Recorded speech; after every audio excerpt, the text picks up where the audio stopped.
ఓం నమ శివాయ. కార్తీక పురాణం 7వ అధ్యాయం. శివకేశవార్చన విధులు. వశిష్ఠ మహాముని ఇట్లు చెప్పుచున్నారు. ఓ జనక మహారాజా వినుము. కార్తీక మహత్యం ఇంకా చెప్పెదను. ప్రసన్న చిత్తుడవై వినుము. కార్తీక మాసమునందు ఎవరు కమలముల చేత శ్రీహరిని పూజింతురో వారి ఇంట పద్మవాసిని అయిన లక్ష్మీదేవి నిత్యం వాసం చేయును.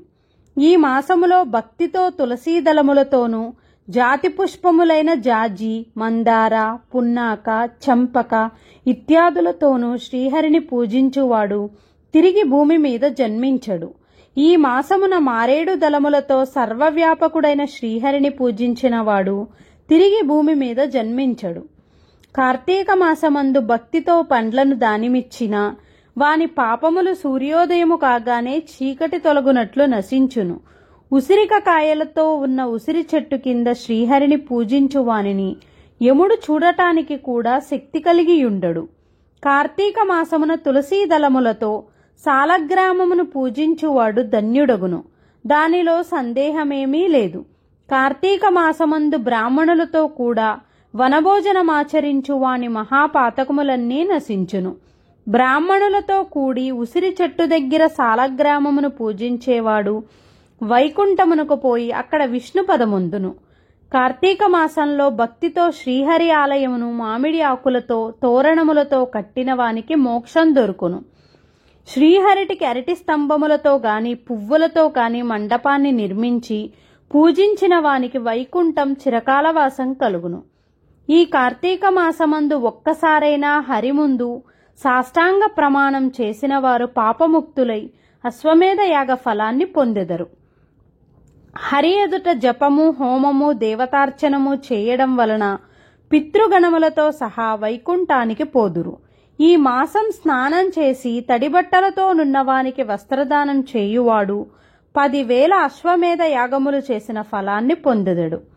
కార్తీక మాసమందు విష్ణువు యొక్క ఆలయ శిఖరమందు ధ్వజారోహణం చేయువాని పాపములు గాలికి కొట్టుకొనిపోయిన ధూళివలే నశించును.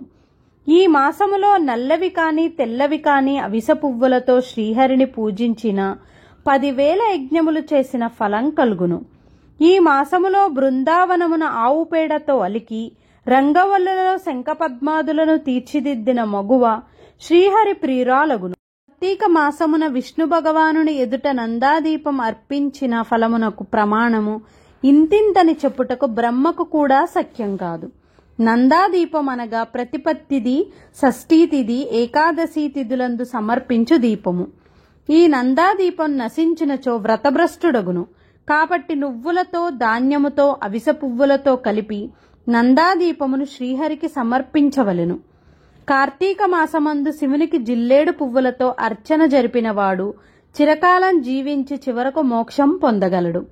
కార్తీక మందు విష్ణాలయమందు మండపంలో భక్తితో అలంకరించేవారు హరిమందిర స్థాయిని పొందెదరు. ఈ మాసములో మల్లె పువ్వులతో శ్రీహరిని పూజించు వాని పాపములు సూర్యోదయానంతరం చీకట్ల వలె నశించును. తులసీ గంధముతో సాలగ్రామమును పూజించువాడు పాపముక్తుడై విష్ణులోకాన్ని చేరగలడు. హరి సన్నిధిలో స్త్రీ గాని పురుషుడు గాని నాట్యం చేసిన పూర్వజన్మ సంచితమైన పాతకములు కూడా నశించును. ఈ మాసంలో భక్తితో అన్నదానమాచరించు వాని పాపములు గాలికి కొట్టబడిన మబ్బుల వలె తొలగును. కార్తీక మాసమందు తిలాదానం, మహానదీ స్నానం, బ్రహ్మపత్ర భోజనము, అన్నదానము అను 4 ధర్మములు చేయవలెను. ఈ మాసమందు దానము స్నానము యథాశక్తిగా చేయనివాడు 100 జన్మలు కుక్కగా పుట్టి తర్వాత చండాలుడగును. స్త్రీ కాని పురుషుడు కాని కార్తీక వ్రతం ఆచరించని వాడు గాడిదగా ముందు జన్మించి తరువాత 100 మార్లు కుక్కగా జన్మించును. కార్తీక మాసములో కడిమి పువ్వులతో శ్రీహరిని పూజించిన సూర్యమండలమును దాటి స్వర్గలోకమును పోవును. మొగలి పువ్వులతో పూజించిన వాడు 7 జన్మలు వేదాంగ పారంగుతుడైన బ్రాహ్మణుడై జన్మించును. ఈ మాసములో పద్మములతో శ్రీహరిని పూజించిన సూర్యమండలమందు చిరకాలవాసి అగును. అవిస పువ్వుల మాలను ధరించి శ్రీహరిని అవిస పువ్వుల మాలిగలతో పూజించేవాడు స్వర్గాధిపత్యాన్ని పొందగలడు. స్త్రీలు మాలల చేత గాని తులసీ దళాల చేత గాని ఈ మాసమందు హరిని పూజించిన పాప విముక్తులై వైకుంఠమును పొందెదరు. ఈ మాసంలో ఆదివారం స్నానం చేసిన మాసమంతా స్నానమాచరించిన పుణ్యమును పొందును. ఈ మాసమున శుక్ల ప్రతిపత్తి నాడు, పూర్ణిమ నాడు, అమావాస్య నాడు ప్రాతస్నానం ఆచరించిన అశక్తులు పూర్ణఫలం పొందగలరు. అందుకు కూడా శక్తి లేని వారు కార్తీక మాసమందు 9 రోజులు కార్తీక మహత్యం వింటే స్నానఫలం కలిగి పాపములు నశించును. ఈ మాసములో ఇతరులు సమర్పించిన దీపమును చూసి ఆనందం పొందేవారి పాపములు ఏ సందేహమూ లేకుండా నశించును.